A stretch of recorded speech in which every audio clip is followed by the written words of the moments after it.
Good morning, everyone. This is the on-scene information update at the community of Tantallon here in the Halifax Regional Municipality. It's 9 a.m. on May the 31st as we continue operations. My name is Dave Meldrum. I'm a Deputy Chief with Halifax Regional Fire and Emergency. With us today we also have David Steeves, who's a Forest Resources Technician with the Department of Natural Resources and Renewables, and Corporal Guy Tremblay of the Royal Canadian Mounted Police. Again, thank you for coming. On behalf of Halifax Regional Fire and Emergency, I'll provide an update. So we continue our operations here today in cooperation with the Nova Scotia Department of Natural Resources and many other allied agencies. We're going to continue our firefighting as we have been doing for the last 3 days here on this site. Our deployment today includes increased resources. We're going to have 8 fire engines and 14 fire tankers. We'll have the 2 D&D specially equipped brush trucks will be here with us today.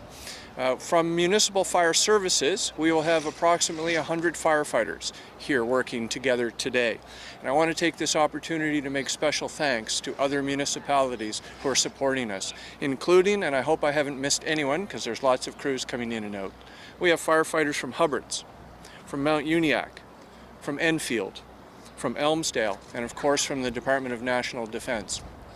In addition to the many agencies who are here, such as Emergency Health Services, Natural Resources, RCMP, Ground Search and Rescue, and many others. I also want to make special note that there are 2 units operating here today from Charlottetown, Prince Edward Island, and we're very grateful for their presence coming to help us on this scene today. They've been assigned and will be directed by the Department of Natural Resources and Renewables. We're going to continue working today, working on hot spots and flare-ups as formed strike teams in the 2 operational divisions.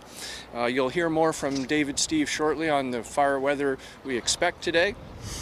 Last night we did have a separate fire in the vicinity of Hammonds Plains Road near the Farmer's Dairy facility.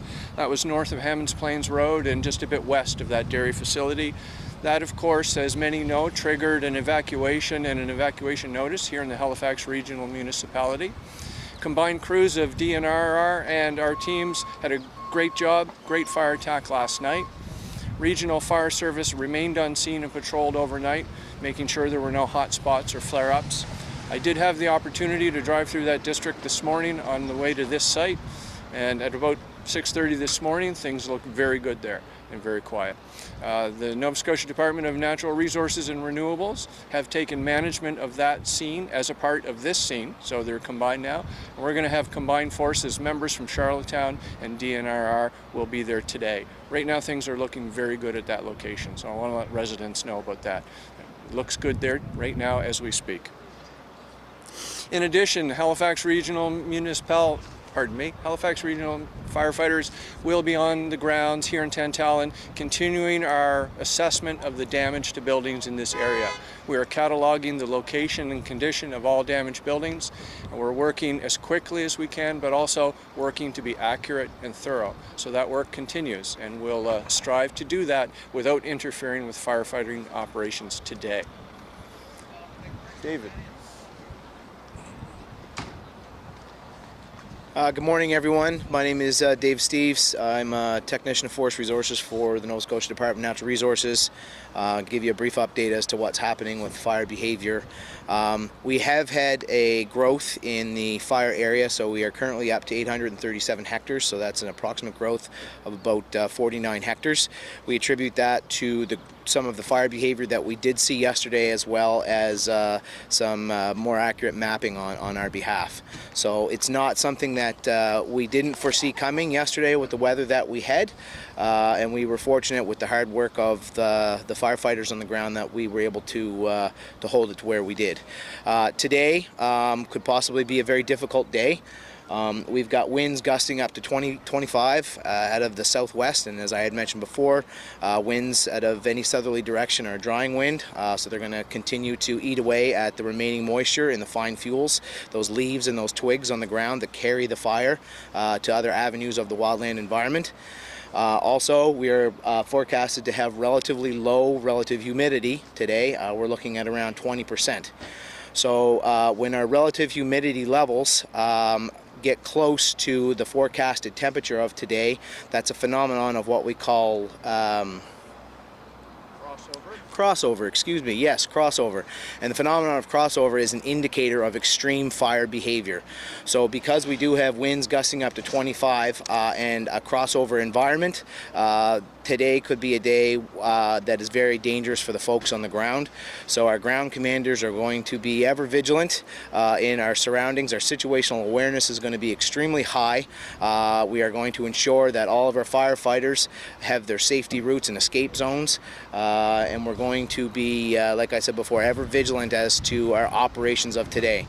We also do have three helicopters that are operating for us today, and they can do a lot of really good work. So we're going to ensure that the folks on the ground are taking the most aggressive but the most safest route possible to complete their tasks for today.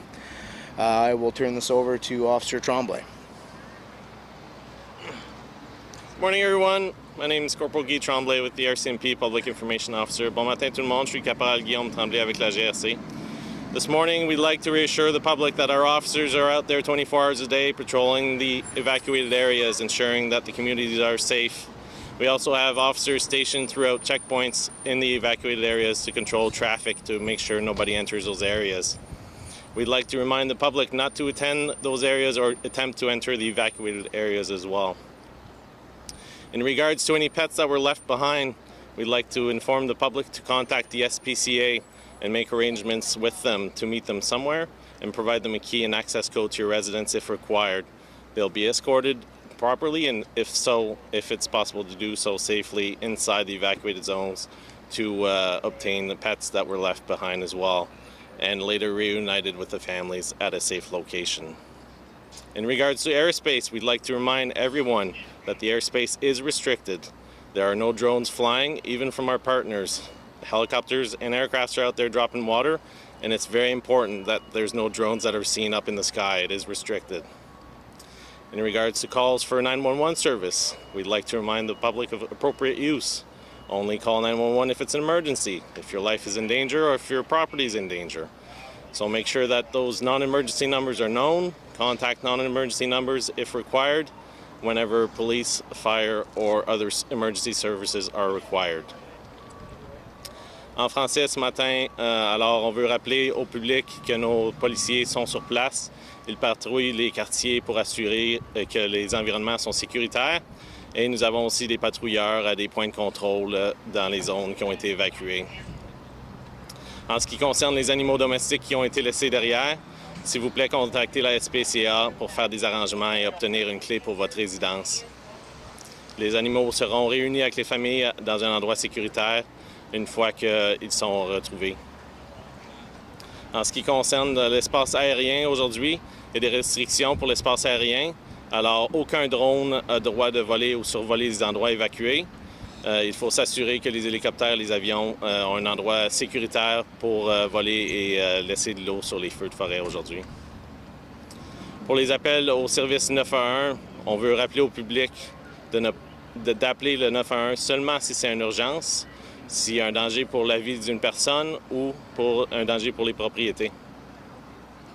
Je peux prendre des questions en français. I can take questions in French as well if you wish.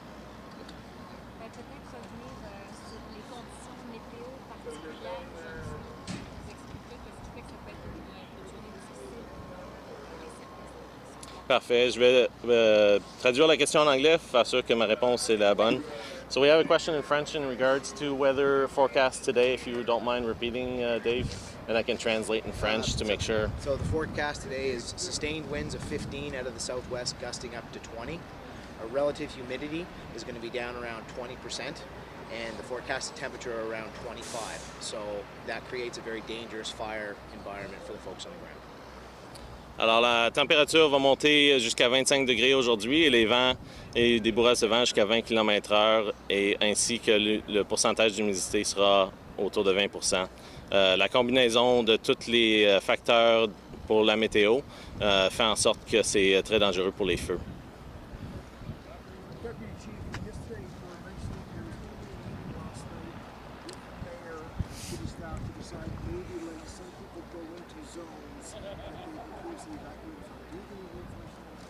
Yeah, what I can tell you about that, certainly the local councillor, the mayor, our chief administrative officer and other staff met with the incident commander here on site yesterday. They had a general discussion about the evacuation zone and what it looks like.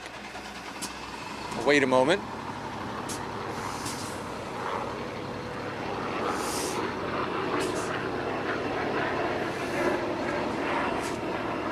No worries.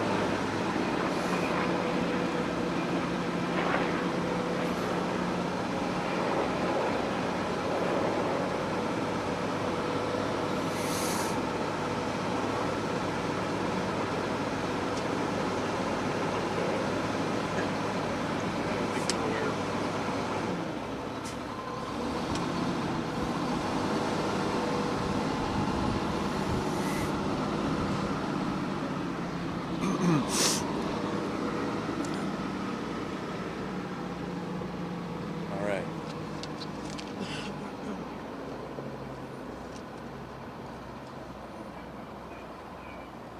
Okay, so again, yesterday there was a meeting here on site with the incident commander, with staff from our municipality, of course the mayor, the regional councillor here, city staff, CAO and others. And again, they had an opportunity to speak with the incident commander here and learn, what the incident commander is seeing on the ground, what their strategic and tactical priorities are, understand that. They also shared their perspective about local neighborhoods and the impact on these neighborhoods that the evacuation is having. There is a joint desire to reopen neighborhoods as soon as we can. Everyone from the incident commander through all the fire leaders here and other leaders and partner agencies know the great disruption that this represents to people's lives, right? So we have this strong desire to have a re-entry plan and activate it as quickly as we can. You heard from David Steeves today that we're still at significant risk of fire spread. There's both, the potential for fire spread from weather today, in addition to spot fire. So what people, I hope, will appreciate is not only where the edge of the fire is important, but when there's a fire of this size, embers raise and they can move a considerable distance away and land and create more fires. So all of this is being taken into consideration. There's a regular cycle of meetings here at the incident command post, which include planning meetings. They'll be discussing evacuation zones along with a lot of other priorities, and as soon as the incident commander feels it's safe to reopen a neighborhood, we will get to work to do that. So just building on that question, there was the possibility around 9 o'clock today as far as we were yesterday? No, sir. Could come back? That's not the case anymore, right? The intention was to assess conditions, and that is happening. Right. So just to be further clear, you're not shrinking the evacuation zone right now and probably not today.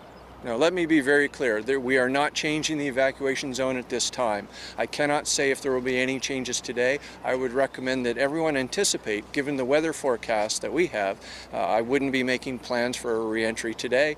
If we could do it, wouldn't it be wonderful? We would just love to be able to do that, and as soon as we can, we will. Any just update about the Bedford situation? I know some people were confused about the changes of evacuation. Are some people on 30-minute notice? Who are they? Tell us a little bit about that. That information is on our website, halifax.ca, and there's an information button there, or halifax.ca/fire, for the most up-to-date evacuation information. It is my understanding that no one is in an evacuation zone in that area at this time. I do believe there may still be a 30-minute notice order in place. I've been really focusing on this site, so I'm doing a little catch-up on that one. Is that fire considered under control at this point? No, that fire is not considered under control at this time. It is not fully contained.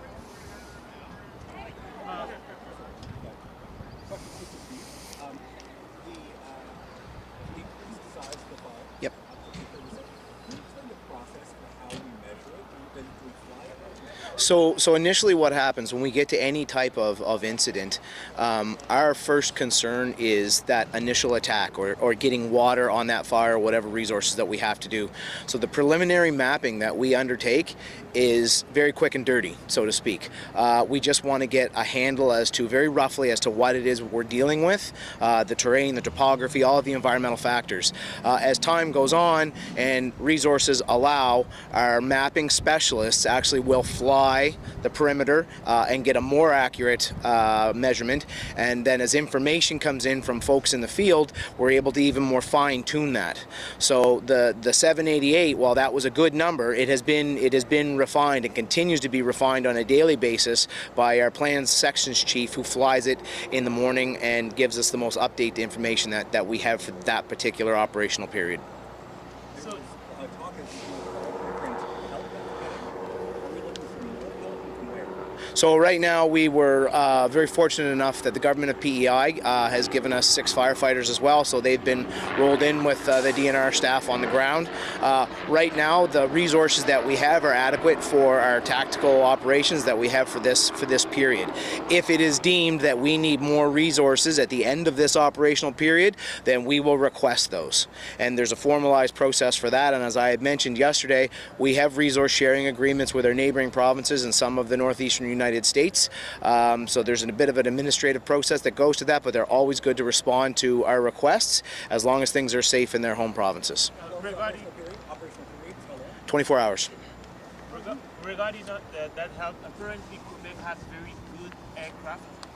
Are you receiving any help from Quebec? Did you request any help? I don't know off the top of my head if a formalized request had gone into Quebec, but Quebec has helped us in the past on other large incidents. So I'm sure if our commanders decided that we needed help from Quebec, those requests could be put through. Where's the fire truck in this New London? The only New London I could Google was New London, Connecticut. Where's New London? Chief? I'm not saying it's from Connecticut. Yeah, without testing my geography, that's a Nova Scotia-based municipality. Yeah.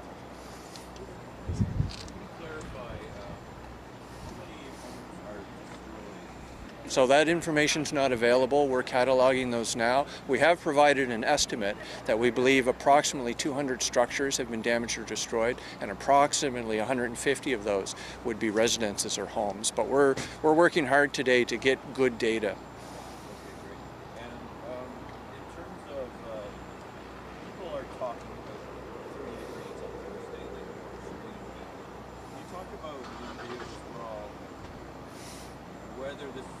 What the scenario is to get that kind of thing tomorrow. Maybe heat isn't as bad as we think.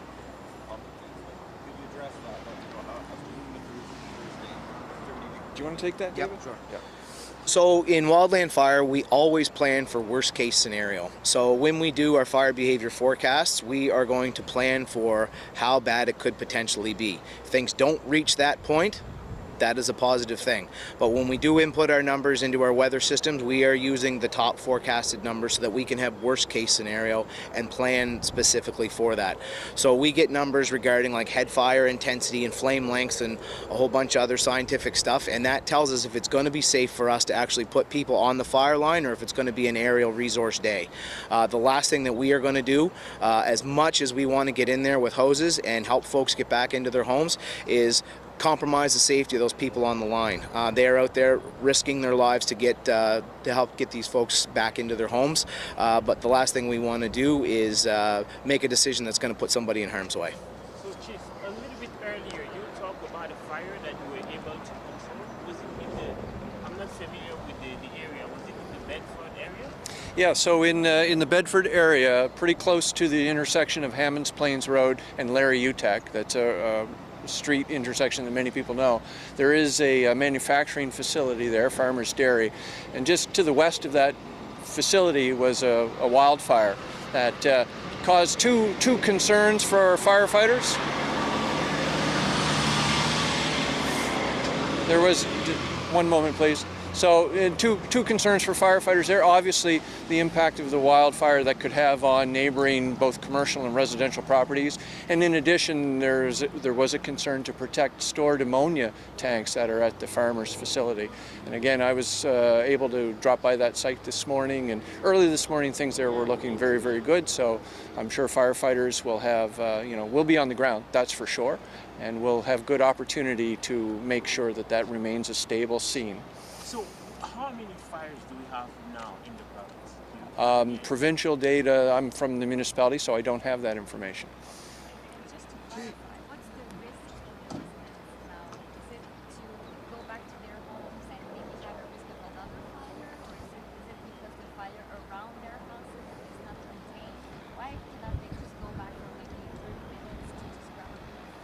So, okay. So I think the question is, why can't people go back to their homes for a short period? And the simple answer is this. An evacuation zone is put in place because it's not safe. And it's unsafe all day, and that's horrible. You know, if we could plan a time that it would be safe, that folks could drop by and attend to things, we'd love to be able to do that. But it's not safe to be in an evacuation zone at any time. And with wildfire and the unpredictability of wildfire, it's even more important that we always take our residents' safety as our top priority. Obviously, every situation is different, but given the weather conditions that are expected for the next couple of days, like when do you expect that we can see this to be under control? I cannot speculate on when this fire will be under control. I would encourage all of us to be ready for a long firefight. We've got a lot of dry weather days ahead. We've got low humidities forecasted. This is going to be a prolonged operation. How can we ensure that the first responders are not, getting burnt out? Absolutely. That is crucial. So we're doing everything we can to rotate folks through. So we're seeing firefighters from pretty much all the stations within the Halifax Regional Municipality, and as you're hearing today, many assisting agencies, other municipalities are contributing. I know Natural Resources and Renewables, they're doing the same, and the people that we have, crew rotation is critical, right? It's getting people on the line, letting them do the work that they love to do, right? But ensuring that they get off the line and they get rest, they get nutrition, they get hydration. And are the 20 firefighters that were deployed to Northwest Territories, are they back and ready to assist? That would be a David Steeves question.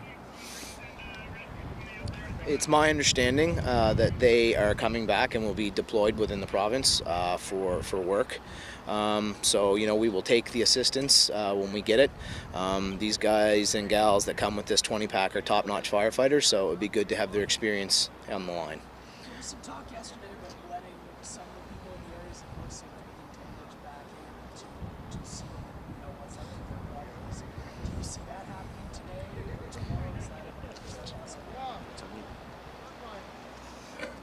Unfortunately, no. Again, there's not going to be any entry into this site for some time. We're cataloging the damage, we're getting good data, and then we'll be communicating that through the municipality to homeowners and working on a re-entry plan and an opportunity for folks to see for themselves the condition of their properties. Describe what it looks like. One councillor described this as a scarred community. Can you give me a sense of what this looks like? Can't see it. Well, I can give you my perspective as having visited, and I didn't see all the locations. It's a site of tragedy, right? And there's widespread destruction, and at the same time there's a level of randomness that comes with wildfires when they hit the urban interface where people live. So there are properties that are unharmed and in close proximity to properties that are destroyed.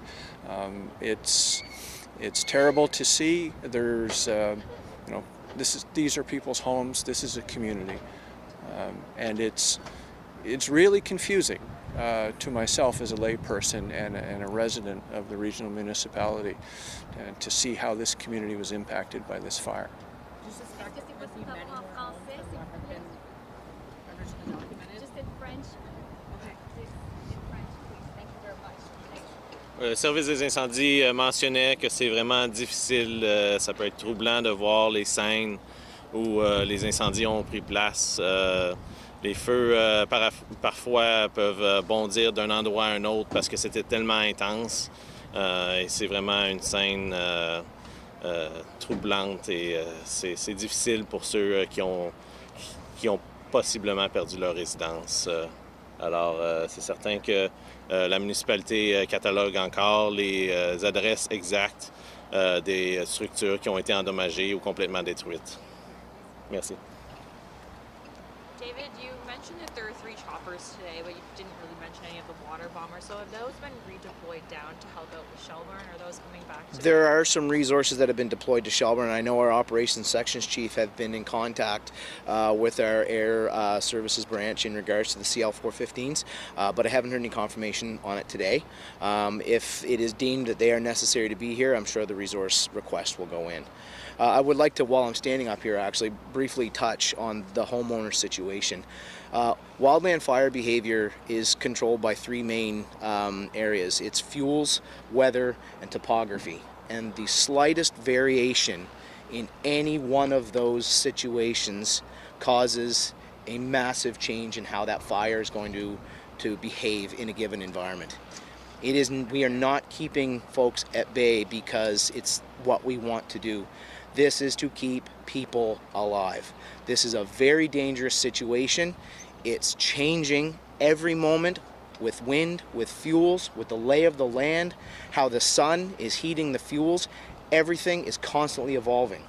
So we have to take the safest route for the citizens that we are here to serve. And if that is keeping them at bay a little bit longer until we can ensure the environment is safe for them to return, that's what we have to do.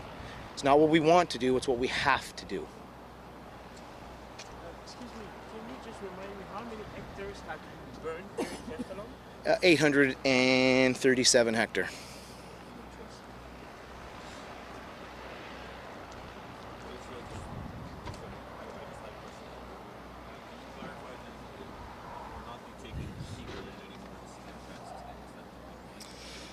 At the end of the day, it comes down to safety, right? So we have to ensure first responders are safe and that the public remains safe. If there's a specific need for someone to be in there for if it's a piece of medical equipment that you can't obtain at a pharmacy or hospital, it has to be a very specific requirement. I'm not saying it's a hard no, but it's a case by case, and it has to be a residence that's in an area that's safer to access. But as the firemen and firefighters have mentioned, it can be very dangerous to enter those zones. So we are reminding the public today, please call the SPCA instead of showing up at the checkpoints. Make those arrangements with the SPCA to obtain or try to obtain those pets that were left behind. So I know there's a communication with the Scotia photographer. Municipal officials out in the area. Is there any consideration of allowing media or media pool camera into the area to show what's inside? Right, so the question is about a media pool to actually enter the affected areas. And that is something that we will consider in the coming days, but certainly our priority right now will be to ensure that we do everything possible for residents. It is unlikely that a media pool will be available until the residents who have been impacted have had an opportunity to see their properties. Are there any other questions? Thank you very much for attending our briefing. 1700? Yeah, we will make ourselves available at 1700 this afternoon for an update. Thank you. Yes, you seem to have, is there a pool, and which one of us will fall off the rock? No, I'm just kidding. No, is this working, folks? Is this working? The audio situation is, I mean, trucks, I don't know what would be better. we could look for something indoors, but no, no. Okay. Yeah.